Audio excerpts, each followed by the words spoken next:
미래통합당 황교안 대표가 김형호 위원장이 이끄는 공천관리위원회 공천 결정에 제동을 걸고 나섰습니다. 당 최고위는 공관위의 인천 연수울 등 6곳의 공천 심사 결과에 대해 제의를 요청했는데요.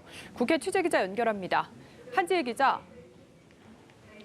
네, 미래통합당 황교안 대표가 김형호 공천관리위원장에게 공천 일부 재조정을 요구했습니다.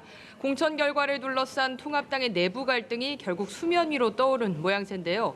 황 대표는 최고위원회의에서 일부 공천 결과에 대해 불공정 사례가 지적되고 있고 내부 반발도 일고 있다며 공관위 결정 일부를 재검토해야 한다고 본다고 말했습니다. 이에 통합당 최고위는 인천 연수울과 대구 달서갑, 부산 북강서울, 경남 거제, 부산 진구갑, 서울 강남을 등에 대한 공천심사 제의를 공관위에 요구하기로 했습니다. 통합당 내에서는 그동안 이 지역에 공천된 후보들에 대해 김형호 공관위원장과 친분이 작용했다는 사천 논란과 보수 통합에 관여한 외부 인사들이 과도한 혜택을 받았다는 불만이 적지 않았는데요. 황 대표의 이번 발언은 당내 공천 후폭풍을 차단하는 동시에 공천 잡음을 지적한 김종인 전 민주당 비대위원장을 선대위원장으로 영입하려는 의도라는 해석이 나옵니다.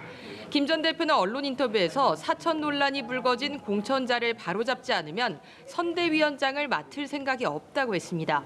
김형호 위원장은 당 최고위의 공천 제의 요구와 관련해 기자들에게 최고위는 최고위의 권한이 있고 우리는 우리의 권한이 있다. 각자의 권한대로 하면 된다고 말했습니다.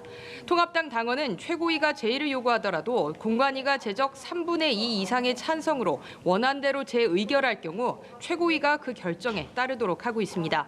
황 대표와 김 위원장의 공천 갈등이 노출된 가운데 공관위에서 어떤 결정이 나올지에 관심이 모이고 있습니다. 민주당 얘기 좀 해보죠. 민주당은 비례대표 연합정당 참가 여부를 놓고서 전당원 찬반 투표를 진행하고 있다면서요? 네, 그렇습니다. 민주당이 비례대표 연합정당에 참여를 하게 될지 여부가 결정될 찬반 투표가 오늘 오전 6시부터 진행이 되고 있는데요. 권리당원 80만 명을 대상으로 한 이번 투표는 24시간 동안 모바일 투표로 진행됩니다. 이해찬 대표는 소수정당의 국회 진출이라는 새 선거법의 취지를 살린다는 점을 내세우고 있으며 비례대표 앞번호는 소수정당에 양보하겠다는 입장입니다. 투표 결과는 내일 발표될 예정인데요. 민주당은 비례연합정당 참여가 확정되면 정의당, 민생당, 미래당, 녹색당 등 범진보 진영 원내외 정당과 협의를 시도할 것으로 보입니다. 한편 민주당은 오늘 11개 지역구에 대한 경선 결과도 발표하는데요. 관심이 가장 높은 곳은 현역인 금태섭 의원이 있는 서울 강서갑의 경선 결과입니다. 금 의원이 본선행 티켓을 따낼지 아니면 추가 공모에서 도전장을 낸 강선우 전 민주당 부대변인이 이변을 연출할지 주목됩니다.